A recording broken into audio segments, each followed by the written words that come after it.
It is a tale of teenage rebellion, or is it? A tale of revenge, but not really.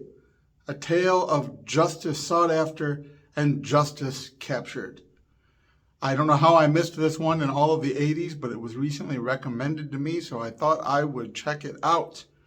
Helen Slater, Christian Slater, Keith Gordon, Yeardley Smith, and an assortment of others, 1985, The Legend of Billie Jean.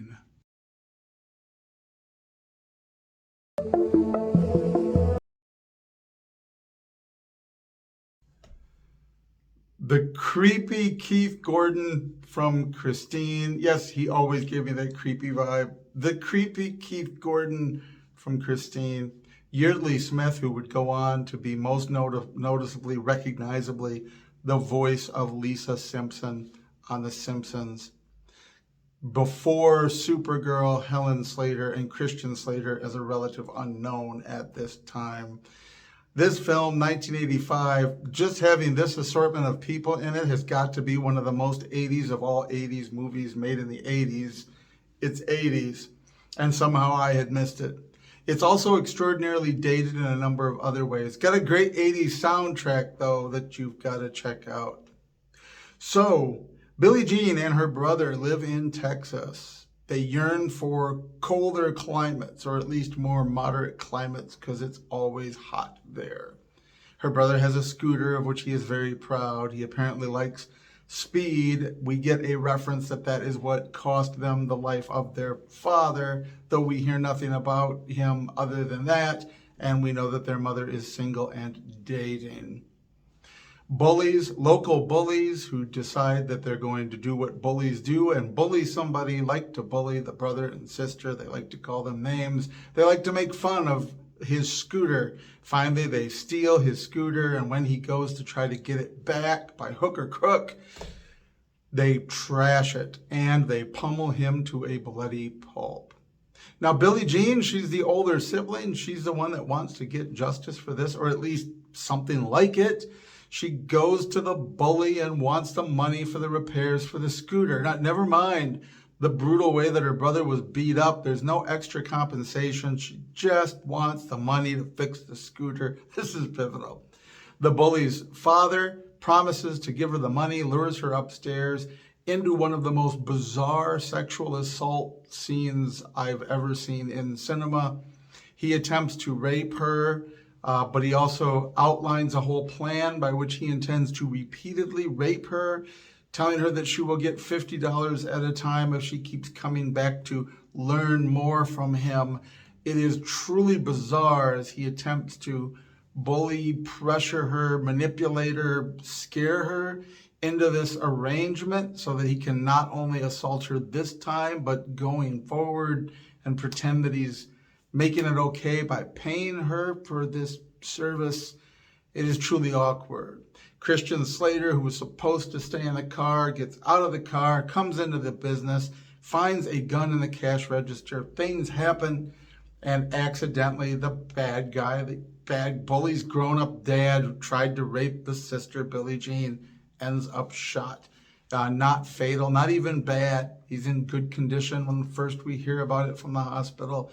Nevertheless, he reports the whole thing as a robbery, and the kids have since fled, and the kids are now on the run. Billie Jean and her brother and a couple of their close friends on the run in a station wagon, and somehow or another, Billie Jean becomes a folk hero. That's the truly bizarre part of the story.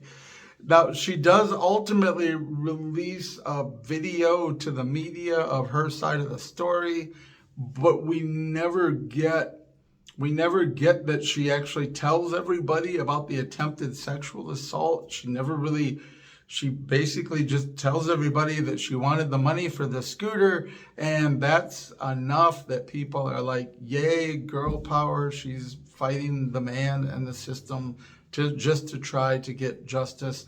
It plays into a mood of teenage rebellion as it was manifest in every generation has it, but the way it's manifest in the 80s of weird hair and listening to too much Billy Idol or whatever it is that we did back then.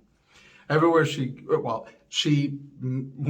encounters the weird young man, Keith Gordon, who through whom she learns about Joan of Arc. She sees a clip of the video of the movie about Joan of Arc with the short hair.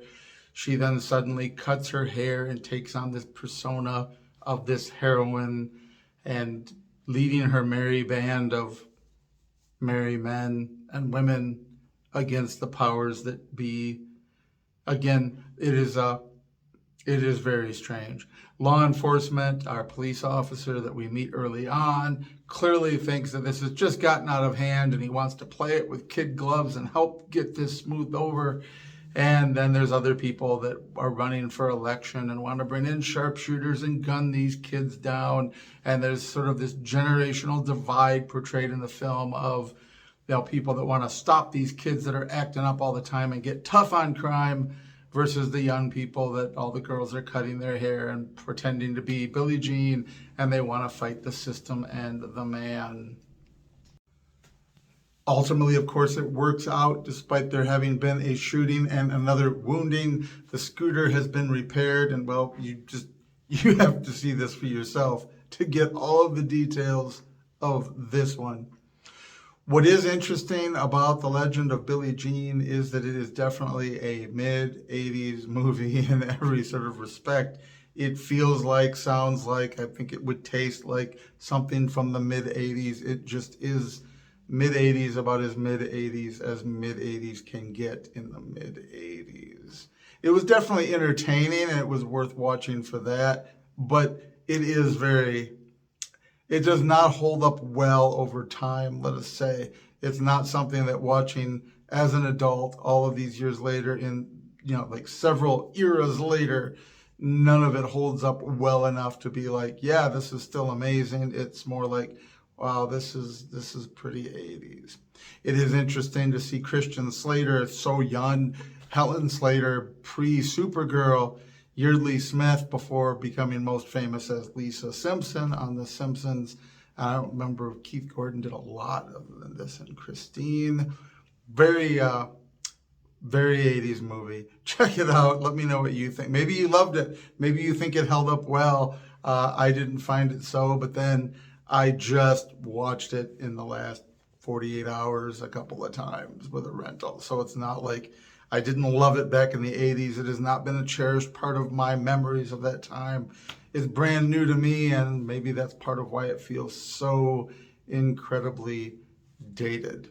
But let me know what you think below. If you haven't seen it, go check it out and let me know what you think. Don't spend too much on it as a rental. No, I'm just kidding. It's not that bad. Check it out. Let me know what you think, and I'll see you next time.